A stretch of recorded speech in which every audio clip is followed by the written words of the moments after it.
Dendam adalah kekuatan yang membakar semangat. Sakit hati bahan bakarnya. Seorang asasin bayaran bernasib malang saat ingin pensiun dan berkumpul dengan keluarganya. Saat itulah semua anggota keluarganya dihabisi. Dia lumpuh dan menunggu 1 dekade untuk membalas. Lawannya sekelompok penjahat bertopeng Oni yang menguasai kota. Dia berangkat, berjalan, dan berlari memburu orang-orang misterius ini.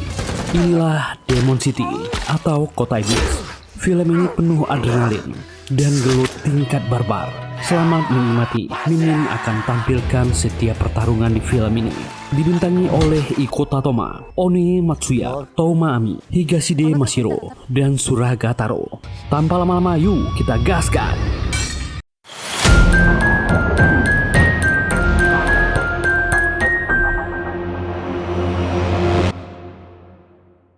Kota Shinjo, Jepang. Seorang pria di workshopnya sedang mengasah senjata yang berbentuk unik. Semua isi gudangnya penuh dengan berbagai macam senjata dan badannya penuh luka. Pria ini bernama Sakata Suhe. Dia memakai jaketnya, masuk ke mobil dan keluar dari workshopnya. Di sebuah rumah mewah di pinggir pantai, inilah markas kelompok Yakuza Kawano. Banyak penjaga di mana-mana. Dan orang inilah pemimpinnya, bernama Kawano Haruo, penguasa pelabuhan kota Shinjo. Dan orang di hadapannya ini adalah ketua kelompok Serikat Pelabuhan Homare Takamoto. Mereka ingin menegosiasikan soal harga pajak yang harus dibayar. Jika harga baru ditetapkan, dia takut para nelayan dan pekerja pelabuhan memberontak dan tak mau membayar lagi. Kawano tetap tenang. Mereka ternyata sudah berani dan memanggil Takamoto mendekat. Kenapa dia tak sopan bicara dengan mulutnya? Pisau sudah di mulutnya dan orang ini menjerit kesakitan, memegangi mulutnya yang terluka. Pelayan wanita datang mengantar teh dan ada air yang menetes jatuh. Itu warna merah yang pekat. Sementara di luar, satu demi satu, anggota Yakuza Kawano kehilangan nyawanya. Dan ternyata Sakatalah pelakunya. Orang ini adalah asasin bayaran terkenal. Kembali ada orang yang jatuh dari lantai 2. Pasukan Yakuza ini segera mengamankan ketua klannya dan akan kabur dari sana. Tapi pintu tak bisa dibuka, dihalangi mayat-mayat rekan mereka. Mereka segera mencari jalan keluar yang lain. Dan di luar kita menyaksikan kebarbaran seorang Sakata. Golo uniknya bergerak cepat dan tak ada yang selamat.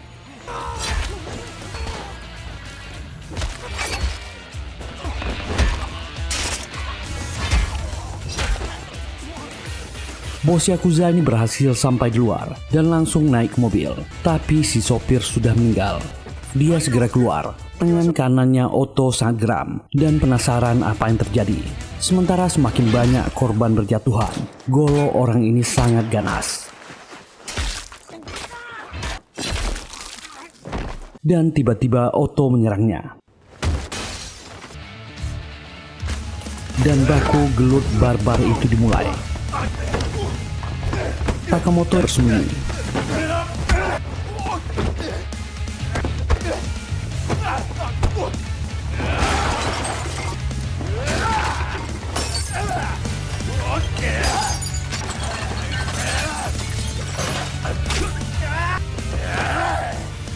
Sakata terdesak dan dia berhasil meraih golonya. Otto kehilangan bagian tubuhnya dan menjerit kesakitan. Sementara ketua Kawano bersembunyi di kamarnya dan penjaganya tewas. Orang ini menembak, tapi korbannya adalah anak buahnya sendiri. Dia menyeret kakinya keluar, meminta ampun, dan Sakata mengayunkan golonya. Tembakan terdengar. Ternyata ada yang membantu Sakata. Pria ini adalah broker dan agen Sakata, bernama Fujita Akira. Dia tak menyangka Sakata akan pensiun setelah pekerjaan ini. Sakata menyalaminya. Fujita berkata, mereka pun berpisah. Sakata naik ke mobilnya dan pergi dari tempat itu. Dan ada orang yang mengawasi Fujita dari kejauhan.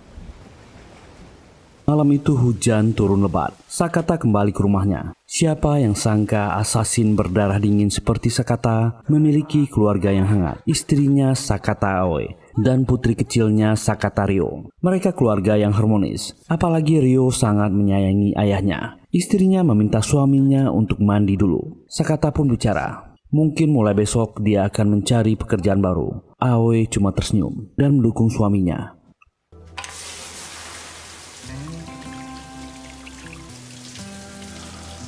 Dan Sakata bersiap untuk bermain dengan keluarganya. Tiba-tiba dia mendengar anaknya Ryo berteriak. Sakata segera berlari turun. Orang-orang asing sudah di ruang tamunya. Mereka semua memakai topeng oni dan topeng hanya. Salah satunya mengejek Sakata. Siapa sangka asasin kejam sepertinya memiliki keluarga kecil. Sakata bertanya siapa mereka. Orang-orang ini menjelaskan, mulai saat ini merekalah yang menjalankan kota Shinjo. Kelompok Yakuza yang dihabisinya kemarin adalah pengganggu mereka. Mereka tahu Sakata berhenti dari pekerjaan ini gara-gara keluarganya. Mereka tak ingin ada bahaya di masa depan. Sakata menyerang salah satunya yang mengancam anaknya. Pistol meletus. Sakata terpaksa berhenti. Salah satunya mengancam istrinya. Sakata kembali dihajar. Ryo marah ayahnya dipukul. Aoi memohon lepaskan mereka. Orang-orang ini tertawa sombong. Dan Aoi dihabisi. Sakata kaget tak menyangka istrinya meninggalkannya lebih dulu. Sakata memohon jangan anaknya. Sakata pun berteriak dan bocil ini ditembak.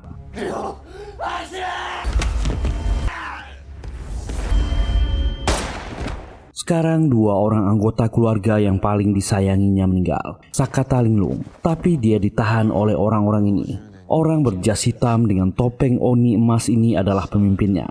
Dia bicara, di kota Shinjo ada setan yang akan merasuki satu orang setiap 50 tahun sekali dan akan melakukan pencabutan nyawa massal. Mereka hanya melindungi kota dari iblis itu, meminta Sakata mengerti. Sakata sangat marah dan bersumpah. Orang-orang ini tertawa dan berkata,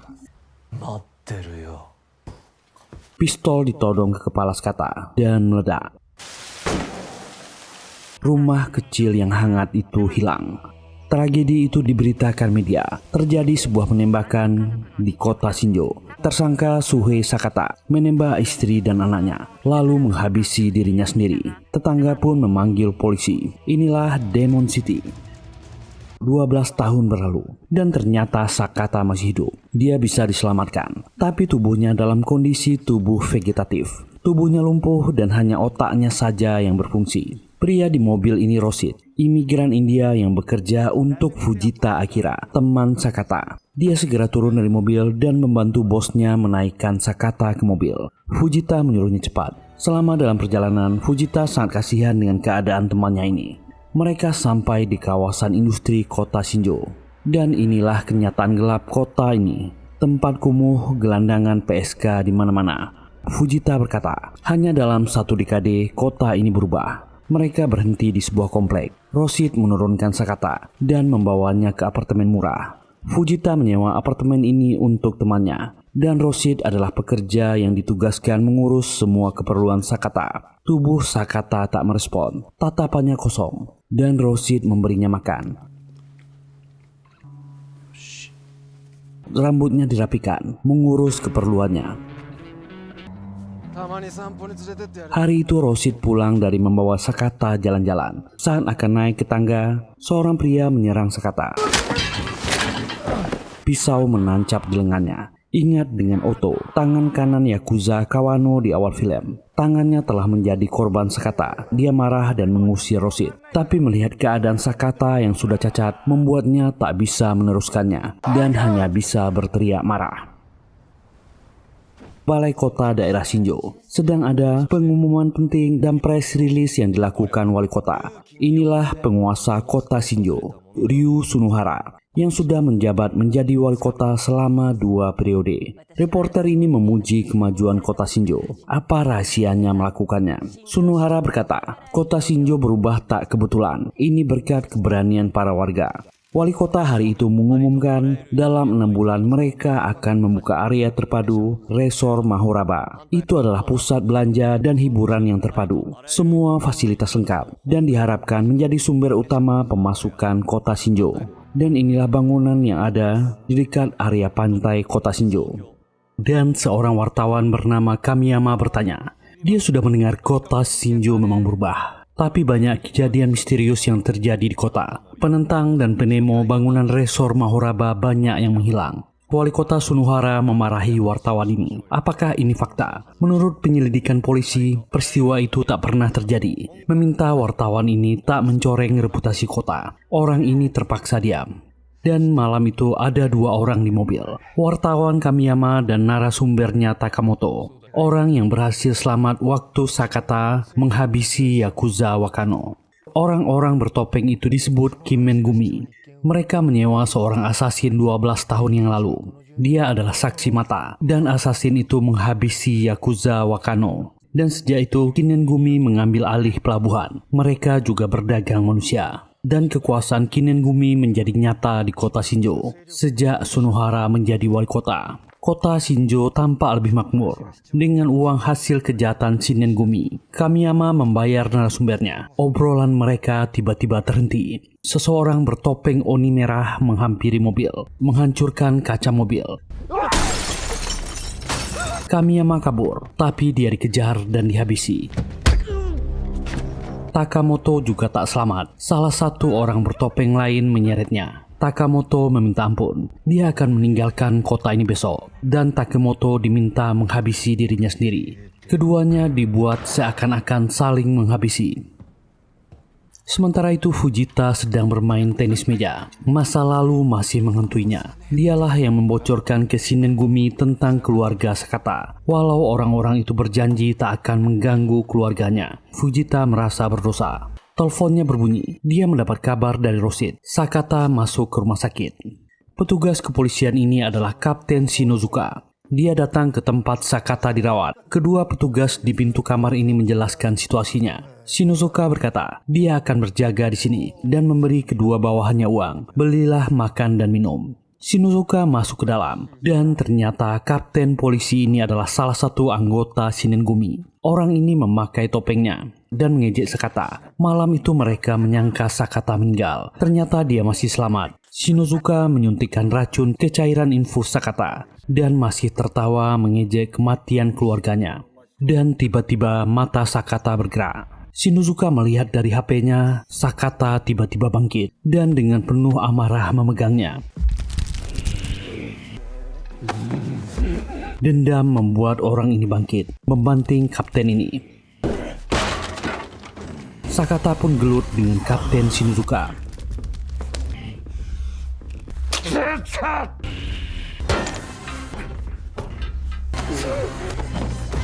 Orang ini melawan dan berhasil membuat Sakata jatuh. Tiba-tiba 2 anggota polisi tadi masuk bertanya ada apa. Mereka kaget melihat Kapten Shinozuka memakai topeng. Shinozuka segera membuka topengnya dan menjelaskan tiba-tiba Sakata mengamuk. Tapi salah satu bawahannya curiga kenapa orang ini tiba-tiba bangun. Apakah Kapten mengenalnya? Kapten Shinozuka kembali memakai topengnya dan menghabisi salah satu bawahannya. Tak boleh ada yang mencurigainya. Petugas bernama Kato ini memang sudah tahu bosnya anggota Kinengumi dan berkata dia akan membereskan ini. Tiba-tiba seorang dokter lewat melihat kegiatan mereka. Dia diseret ke dalam dan dihabisi. Dan tiba-tiba Sakata kembali bangkit, menyerang kedua orang ini. Gelut yang kacau itu dimulai.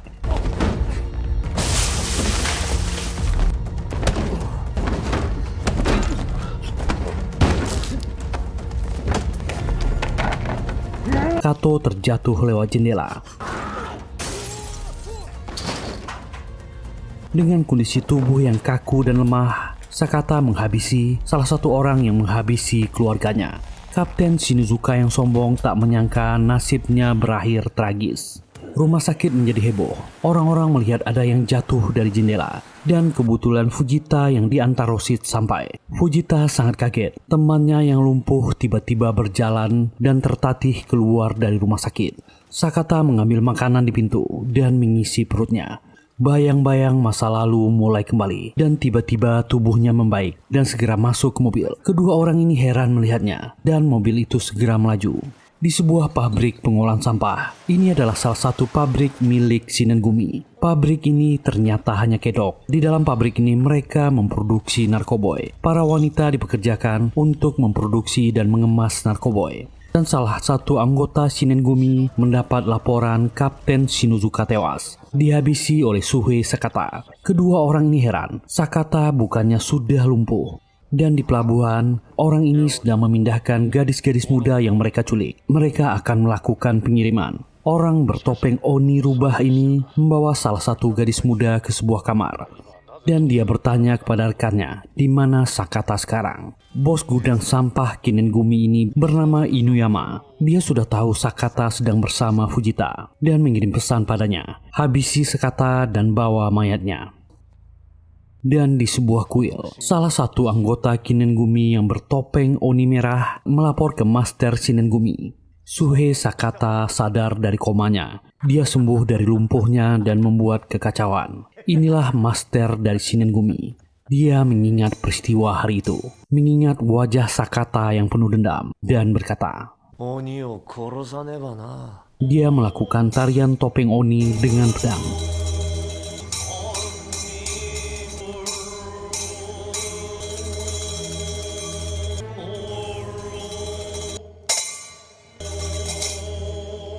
Sementara Sakata sudah mencerna apa yang terjadi, mengingat wajah dan topeng orang-orang yang menghabisi keluarganya hari itu. Malam itu di pabrik pengolahan sampah, mobil Fujita sudah di depan gerbang. Kedua penjaga memeriksa. Melihat wajah Fujita, portal gerbang dibuka. Dan seseorang sudah melihat dari jendela. Direktur Inuyama pengelola tempat itu menduga Fujita sudah melaksanakan tugasnya. Di dalam para pekerja sudah menanti. Mereka memeriksa kantong plastik yang dibawa Fujita dan melaporkan isinya Sakata. Inuyama memberi instruksi, lenyapkan dia. Tubuh Sakata dilemparkan ke tempat pembuangan sampah yang akan dihancurkan. Dan Fujita meminta Roshid segera jalan. Tubuh Sakata sudah dibawa dan ada yang bergerak. Kantong itu terbuka, Sakata keluar dengan santai.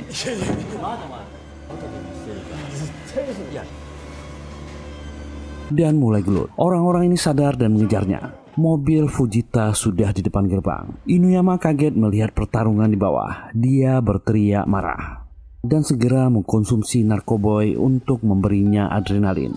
Dan penjaga pintu gerbang mendapat laporan, Roshid dan Fujita dihabisi. Para penjaga ini memeriksa dan Fujita membalas menembak. Dia masih hidup walau sudah terluka. Di bawah gelut barbar itu dimulai. Sakata dengan kejam menghabisi lawan-lawannya sambil terus berjalan ke atas.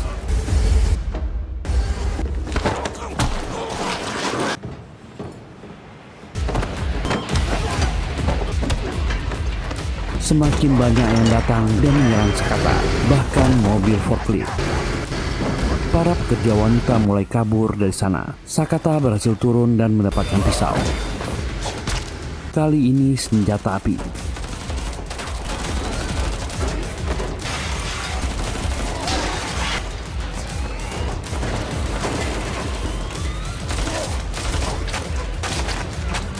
Dengan pisau di tangan, korban berjatuhan. Sakata melompat naik ke atas. Semakin banyak para pekerja yang menghadang dan menyerang. Nasib mereka sama.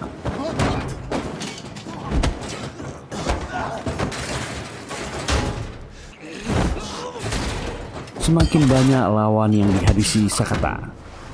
Inuyama dengan percaya diri memakai topengnya berjalan keluar pabrik. Dia memencet sebuah kode di HP-nya. Dan orang ini sudah di luar, mentertawakan Sakata. Ada bom darurat yang bisa diaktifkan dan itu meledak.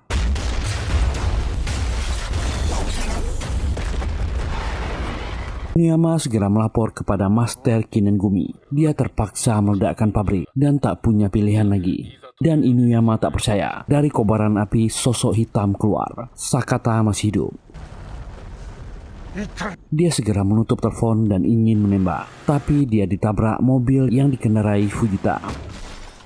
Fujita sudah terluka parah. Dia meminta maaf ke temannya. Dia yang memberitahu orang-orang ini tentang keluarganya 12 tahun yang lalu. Dia pantas mati, dan Sakata tak mengampuninya. Inuyama ternyata masih hidup. Inuyama ternyata masih hidup, dan di sebuah pelabuhan, Inuyama yang sudah terikat dihajar oleh Sakata. Tanpa ampun, pukulan demi pukulan masuk. Tapi orang ini masih tertawa dan mengejek Sakata. Dia hanya butiran debu yang mengganggu rencana besar mereka. Kembali dia dihajar. Orang ini tak ada takutnya. Kepercayaannya kepada Master Kinengumi adalah mutlak dan teleponnya berbunyi. Master Kinengumi menelpon. Sakata mengangkatnya. Inuyama berteriak, dia tak membocorkan rahasia mereka. Dia meminta Sakata berhenti. Banyak orang yang bergantung hidup kepada mereka. Dan orang ini memberitahu rahasia besar kepada Sakata. Putrinya masih hidup dan menjalani kehidupan biasa sebagai siswi sekolah. Ternyata Master Kinengumi adalah wali kota Sunohara. Dia mengancam Sakata, pikirkan putrinya, berhentilah membalas dendam. Ingatan masa lalu tentang putri kecilnya muncul. Inuyama merasa akan dibebaskan, tapi itu tak mungkin. Sakata menghabisinya. Sakata keluar dan menatap matahari pagi itu. Tekadnya semakin kuat untuk membalas dan mencari tahu di mana putrinya. Wali kota Sunohara mulai pusing. Tak menyangka orang dari masa lalu memburu mereka. Insiden di rumah sakit dan di pabrik pembuangan sampah diberitakan media. Pelakunya Suhei Sakata. Tersangka diduga tewas akibat terjebak di pabrik yang meledak. Wali kota membuat konferensi pers soal insiden itu.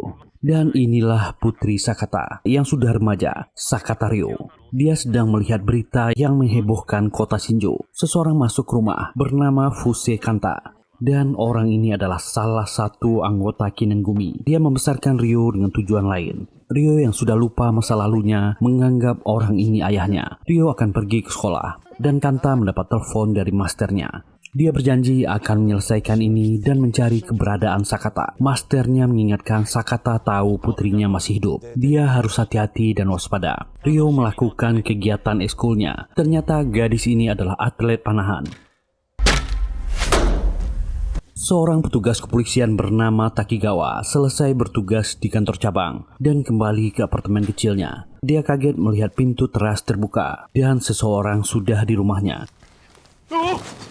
Ternyata itu adalah Suhei Sakata. Takigawa dulu adalah informannya saat dia masih aktif menjadi asasin bayaran. Takigawa membuka arsipnya, menunjukkan foto Shinizuka, anggota Kinengumi yang dia habisi di rumah sakit. Dan Takigawa dulu pernah menjadi bawahannya. Dari dulu dia sudah menjadi orang yang korup. Dan ternyata istri Shinizuka sudah menjadi selingkuhan Pak Tua ini. Dia mendapat info dari wanita itu. Orang ini sering keluar tengah malam, melakukan kegiatan ilegalnya.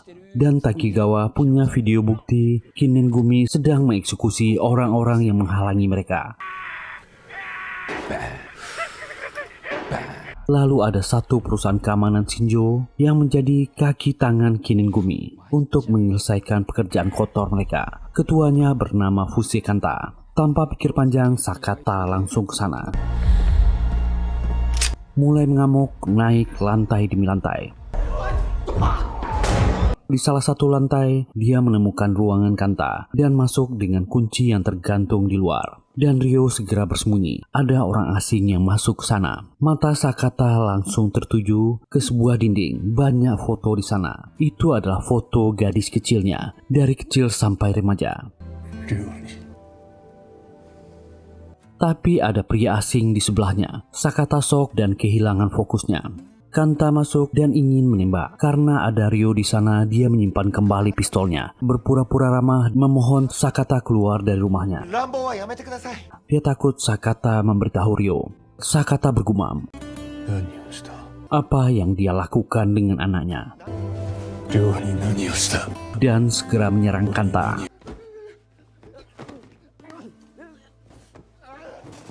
Baku hantam tak terelakkan.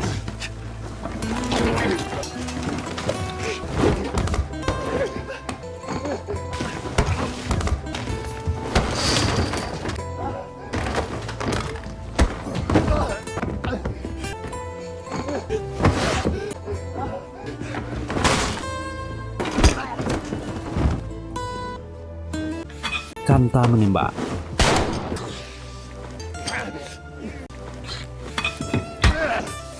dan memaki. Itu kata-kata yang sama dengan orang bertopeng yang menghabisi istrinya. Sakata sadar inilah orangnya. Dan kebetulan pistol Kanta macet. Ryo dengan panahnya berteriak dan menembak. Sakata shock, anaknya tak mengenalinya lagi. Kanta mendorongnya dari jendela.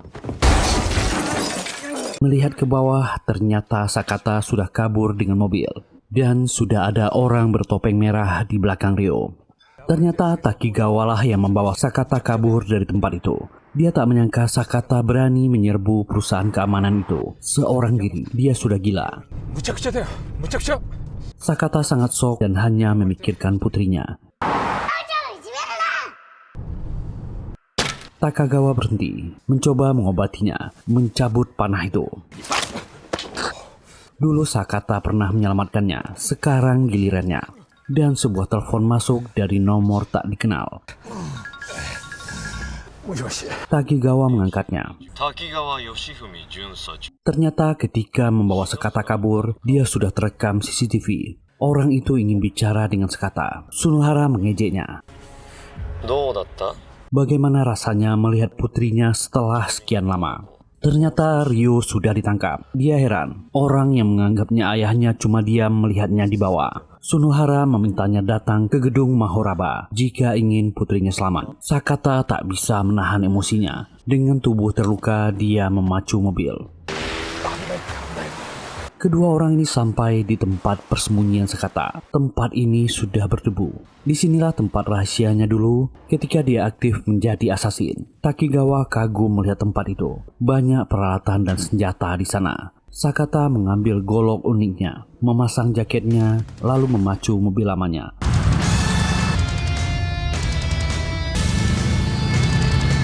Ryo sudah ditahan di sebuah ruangan gedung Mahoraba. Kanta bersiap dan memakai topeng rubahnya. Seluruh pasukan pengawal gedung siap dengan senjata lengkap, menunggu kedatangan Sakata. CCTV diawasi dengan ketat. Semua penjaga berjaga di setiap sudut. Sunohara memasuki sebuah ruangan dan mobil Sakata masuk ke gedung. Para penjaga waspada dan membuka pintu mobil. Tak ada siapa-siapa di dalam. Ternyata Sakata masuk lewat jalan lain dan dia mulai menyerang.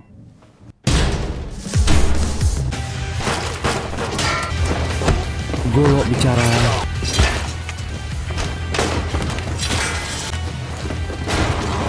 Dan pistol meledak.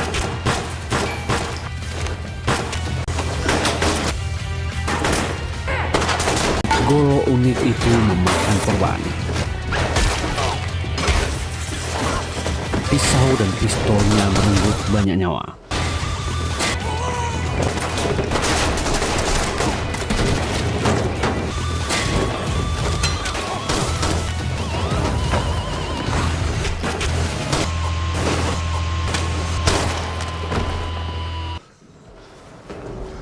Para petinggi Kinengumi melihat dari CCTV dan Kanta lebih dulu turun. Perjalanan lewat tangga menuju ruangan atas dimulai.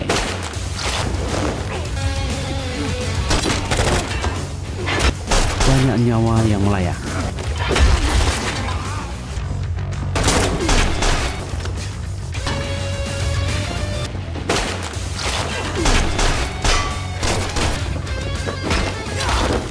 Giliran golok.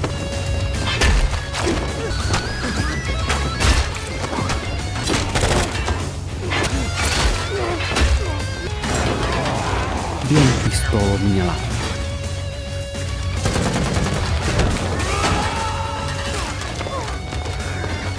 Golok kembali diayunkan.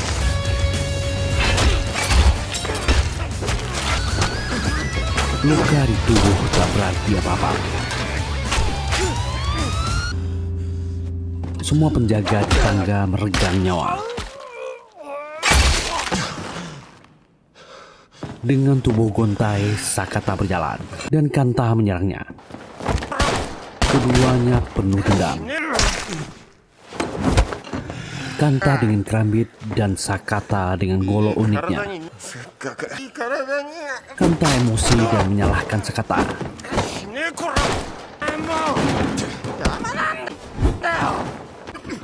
kenapa dia kembali.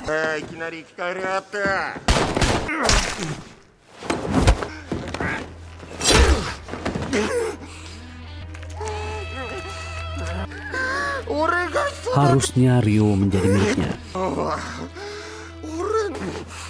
Keduanya saling menyudutkan, tapi dendam Sakata lebih besar.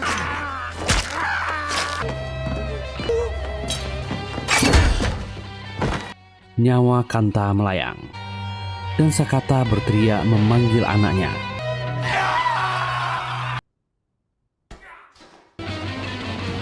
Orang-orang turun dari tangga mengejar Sakata. Orang ini seperti kucing yang punya 9 nyawa. Sakata naik dengan lift.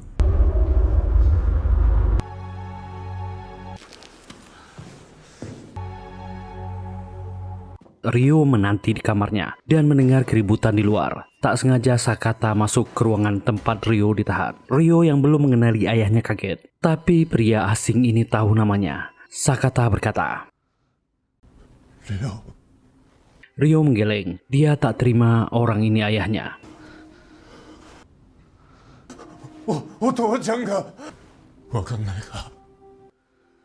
Pria bertopeng merah membokongnya, membuat Sakata jatuh. Sakata dan Ryo dibawa masuk ke sebuah ruangan. Disinilah Asunohara dan anggotanya menunggu. Dia mendatangi Ryo dan menunjuk Sakata. Di kota ini banyak iblis. Orang di depannya adalah salah satunya. Dan Ryo juga sudah tercemar oleh iblis. Apa dia mengenal orang ini? Wali kota membual tentang sistem kota yang akan dia bangun. Langkah pertamanya adalah menghilangkan para iblis dan mencabut katananya. Sakata memohon, biarkan anaknya pergi. Sunohara tak peduli dan akan mengayunkan pedangnya. Tiba-tiba Takigawa dengan senapan mesin masuk dan mulai menembak. Beberapa penjaga di sana tewas. Dan Sakata berteriak. Itu membuat memori masa lalu Ryo terbangun. Orang ini adalah ayahnya. Ryo buru-buru kabur dari sana. Dan dibawa Takigawa. Memanfaatkan kesempatan, Sakata menyerang.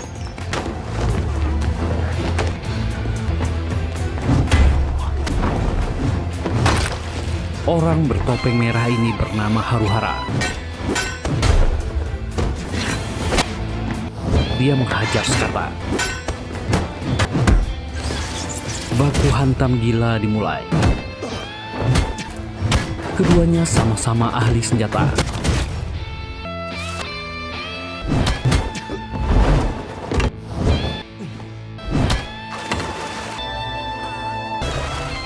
Sunohara kembali ke sana, duduk menyaksikan dulur itu.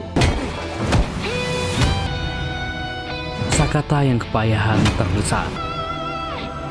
Tapi tekad balas dendamnya terlalu kuat. Membuatnya bangkit. Dan akhirnya bisa menghabisi orang ini.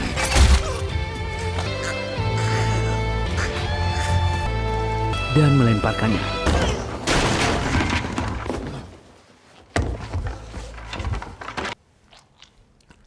Sekarang hanya tinggal Sunohara, tapi Sakata sudah cedera parah. Dia seakan tak sanggup bangun lagi. Sunohara membuka topeng rekannya, dan ternyata wajah mereka sangat mirip. Ternyata Haruhara adalah saudara kembarnya. Dia sudah kepayahan. Dulu ketika dia masih bocah, ayahnya mengenalkan saudara kembarnya. Wajah Haruhara yang bekas luka bakar membuatnya selalu disembunyikan. Haru selalu menjadi pedangnya, dan saudaranya ini selalu mematuhi perintahnya. Tak lama Haruhara meninggal. Saudaranya mendorongnya, dan Sakata kembali bangkit. Takigawa dan Ryo berusaha mencari jalan keluar dari gedung itu. Tempat itu sudah dipenuhi mayat. Tapi Ryo yang sudah ingat dengan ayahnya memutuskan kembali. Takigawa yang ketakutan memutuskan pergi dari sana. dan Sunohara memasang topeng Oninya lalu berkata, ada legenda di kota Shinjo tentang iblis yang melakukan pembantaian setiap 50 tahun sekali. Dan tugasnya sekarang melindungi kota Shinjo dari iblis itu. Sakata dengan susah payah berusaha berdiri. Dan Sunohara berkata, sabetan golok Sakata tak pernah kena.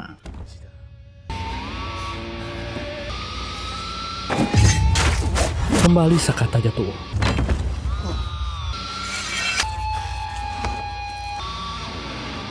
Walaupun dia kembali bangkit, lengannya menjadi korban.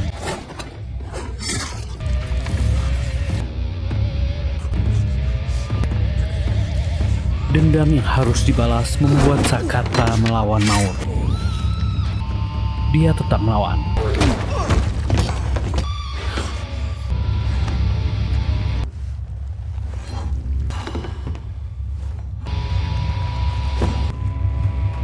Sunohara meremehkan Sakata. Susah payah Sakata berdiri.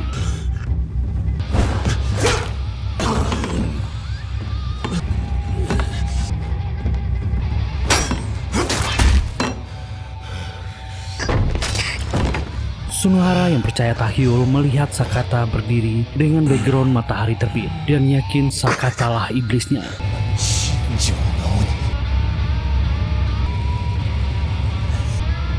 Membuat orang ini lengah dan golok mereka bertabrakan.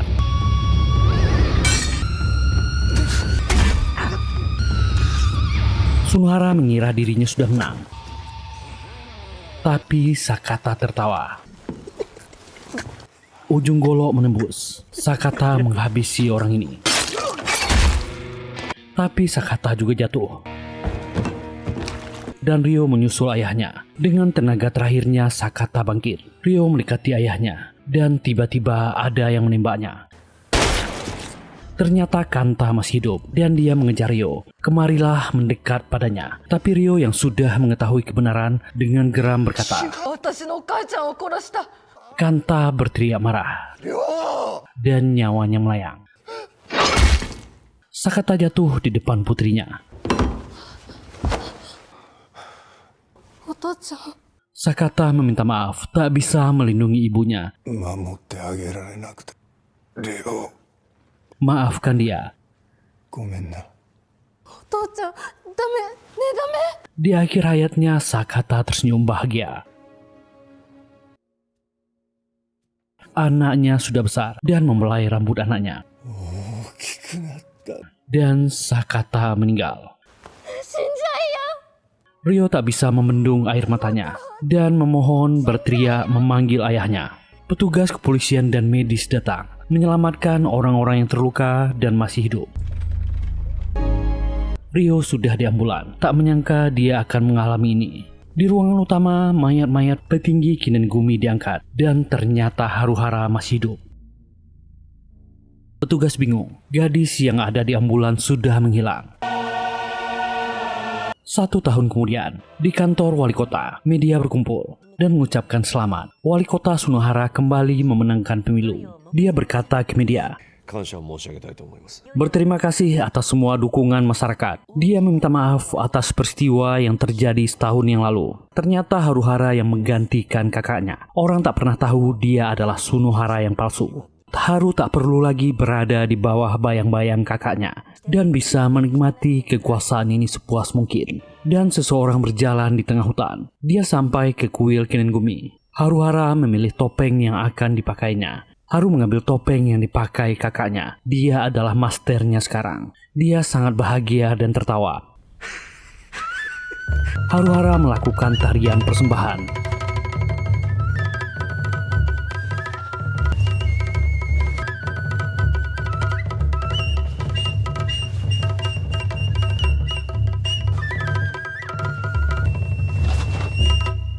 Ketika dia berbalik, panah-panah tajam menembus tubuhnya. Itu Sakata Ryo yang mewariskan tekad ayahnya. Dengan mobil ayahnya, Ryo pergi dari sana dan melihat foto keluarganya. Balas dendam itu telah selesai. Dan film yang keren dan beradrenalin ini tamat. Semoga terhibur. Terima kasih sudah meluangkan waktunya di channel ini.